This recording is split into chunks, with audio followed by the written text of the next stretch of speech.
Shawlands is a commercial beef enterprise. Primarily we run a 400 head breeder herd, and it's a Drought Master cross.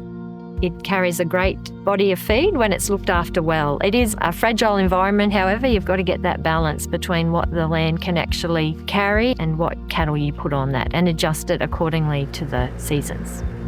Under the Farm Business Resilience Program, we had to develop a business plan, and we were able to do this through talking to our local DPI Extension Officer.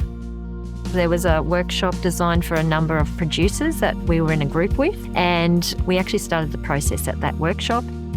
So basically the farm business plan is about putting all your goals down on paper and making sure that you have some strategies to achieve them.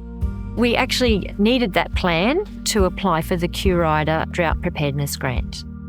Both the projects that we applied for, which was a fencing project and a hay shed, was already in our mind. We have a very large paddock. It was 1,300 hectares, and we wanted to divide that into 5 paddocks to utilise that rotation system and improve our grass.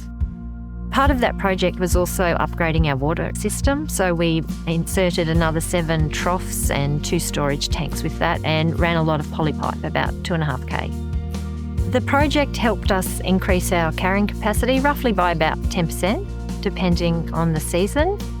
It has also meant that our pasture is of a better quality, it's more evenly distributed, the nutrition is great for our cows, they're in better condition at all times, and it's just helped us plan better for what's coming up. If we can see it's getting dry, we'll adjust the herd accordingly to make sure that we're maintaining a good pasture base.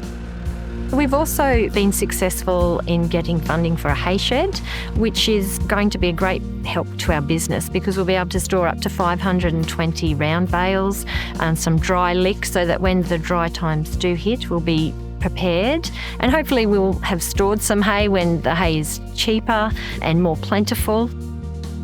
So both of those projects that we've been successful in getting some funding for and have actioned really have given us confidence that we have the infrastructure to handle a dry time and to really drive the productivity of our business forward as well.